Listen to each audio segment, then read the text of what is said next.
यह क्या है? क्या यह सच में वराह अवतार है? धूर्त मदारियों ने भारत के भोले भाले मूल निवासियों को बंदर के माफिक नचाना खूब अच्छे से सीखा है और भारत के भोले भाले मूल निवासी जिनको पढ़ने का अधिकार नहीं दिया गया, जिनको इसीलिए पढ़ने का अधिकार नहीं दिया गया कि जिस तरह से मदारी नचाना चाहे उस तरह से बंदरों को नचाता रहे, इसीलिए पढ़ने लिखने से भारत के मूल निवासियों को वंचित कर दिया गया और भारत की उस मूल संस्कृति, सम्यक संस्कृति जो प्राचीन काल से थी, उसे परिवर्तित करके किस प्रकार एक नया नवेला धर्म बना दिया गया। चलिए जानते हैं चंदेरी संग्रहालय में रखे हुए इस वराह की मूर्ति को क्या सच में यह वराह अवतार है। वीडियो अंत तक जरूर देखिएगा। यदि वीडियो बीच में आप स्किप करते हैं तो जाहिर सी बात है कि आप कंफ्यूज हो सकते हैं, तो प्लीज निवेदन है वीडियो अंत तक जरूर देखिएगा। क्या गुप्त काल की शिल्प कला पर सही में परम ईश्वरीय सत्ता का अनमोल दलाल लिखा हुआ है?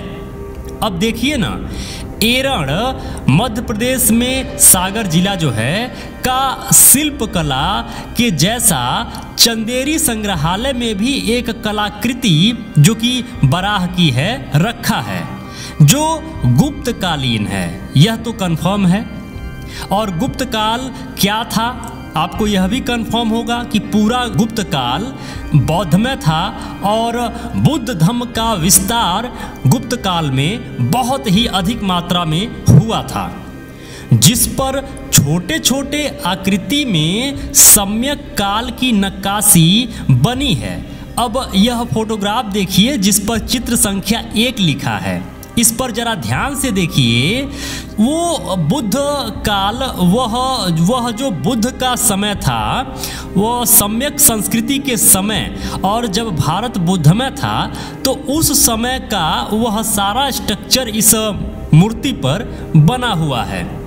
ठीक उसी प्रकार एरण नामक स्थान पर बने शिल्प कला में सम्यक काल की नक्काशी के साथ वराह नामक मूर्ति पर अभिलेख लिखा हुआ है। इसे चित्र संख्या 2 में देख सकते हैं, जिस अभिलेख की दूसरी पंक्ति में महाराजाधिराज श्री तोरमाड़ लिखा है, जिसको चित्र संख्या 3 और 4 में मैं आपको दिखाने का कोशिश कर रहा हूं। देखिए साफ साफ लिखा हुआ है महाराजाधिराज श्री तोरमाड़ लिखा है, आप देख सकते हैं इस फोटोग्राफ पर।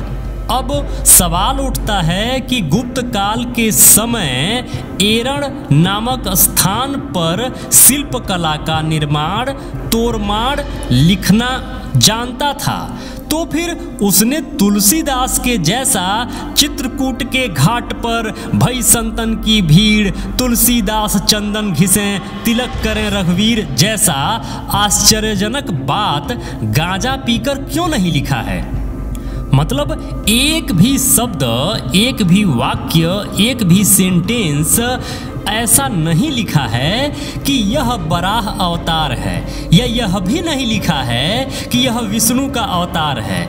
कुछ भी ऐसा नहीं लिखने के बाद भी क्या भारत के मूल निवासियों को मूर्ख और बेवकूफ बनाने के लिए यह अफवाह फैला दी गई इन पाखंडियों द्वारा कि यह वराह अवतार है?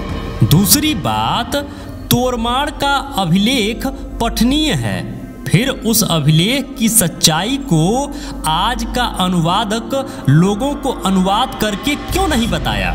उसने उलट वर्तमान समय में ब्रह्मवंशियों द्वारा धूर्त कला का प्रदर्शन करते हुए वराह अवतार की कहानी इस पर चेप दी कि यह वराह अवतार है। यानी गुप्त काल का अभिलेखीय लिखावट डॉक्टर के लिखावट जैसा इतना कारसिव विकसित कर गया था कि आज का धूर्त लेखक उसमें लिखी पैरासीटामोल नामक दवा की जगह लोगों को दिग्भ्रमित करने वाली कहानी पर ईश्वरीय सत्ता का अनमोल दलाल लिखा हुआ बताकर लोगों का मानसिक, आर्थिक, सामाजिक, राजनीतिक शोषण करने में यह सफल रहे हैं।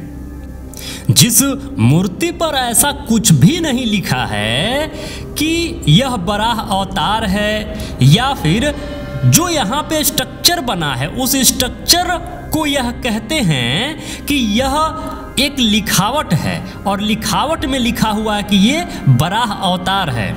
मतलब इनको कुछ भी ऐसे लगता है कि जिस प्रकार ये 100, 200, 300 साल से भारत के मूल निवासियों को बेवकूफ़ बनाते चले आए हैं, इनको लगता है कि अभी भी ये भारत के मूल निवासियों को बेवकूफ़ बना लेंगे। अब देखिए ना, जबकि गुप्त काल शिक्षित काल था और उस शिक्षित काल में ब्रह्मवंश का कहीं कोई कहानी लिखा हुआ या कोई अभिलेखीय साक्ष्य आज तक नहीं मिला है। गुप्त काल में एक भी ऐसी लिखावट या एक भी ऐसी मूर्ति, गुप्त काल में एक भी ऐसी मूर्ति नहीं बनी है, ना ही कोई स्ट्रक्चर का आज तक कोई सबूत मिला है जो यह साबित कर सके कि पाखंडियों के इस धर्म वाली कोई भी कथा कहानी का पुरावशेष कहीं मिला हो या कुछ भी 2-4 सेंटेंस भी कहीं लिखा मिला हो। गुप्त काल तक एक भी ऐसा सिंगल सबूत नहीं मिला है। इसी प्रकार भारत में बहुत सारे ऐसे कई सारे मंदिर हैं जिनमें उस सम्यक संस्कृति की धरोहरों को, यानी उस बुद्धमय भारत के, उस बौद्ध भारत के धरोहरों को परिवर्तित करके अपने नए नवेले धर्म में या कहें कि धंधे में शामिल करके अपनी आजीविका बखूबी चला रहे हैं और मूल निवासी मूर्ख भी बने हुए हैं। किसी तरीके से अपना पेट पालने के लिए कमाई करते हैं, उस कमाई का कुछ हिस्सा ले जाकर उस पंडित पुरोहितों को वहां पर वो दान कर देते हैं और वह बिना कुछ किए तोड़ फुलाए फिर से मूल निवासियों के शोषण के लिए तैयार होते हैं। वह मजबूत होते जाते हैं, मूल निवासी निरंतर कमजोर होते जाते रहते हैं।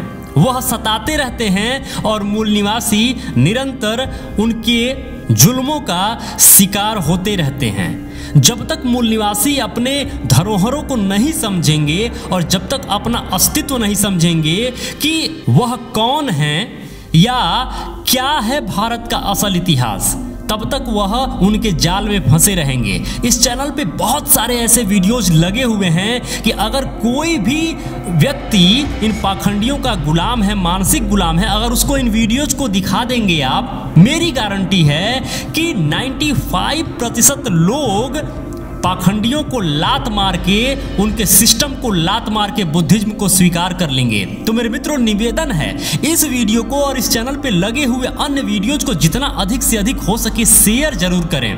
यदि आप शेयर करेंगे तो जाहिर सी बात है कि उन सभी मित्रों तक ये बात पहुंचेगी और सभी जाग सकेंगे। जो भी मित्र अभी तक इस चैनल पर बने हुए हैं, ये वीडियो देख रहे हैं, आप सबको बहुत बहुत मंगल कामनाएं। नमो बुद्धाय, जय भारत।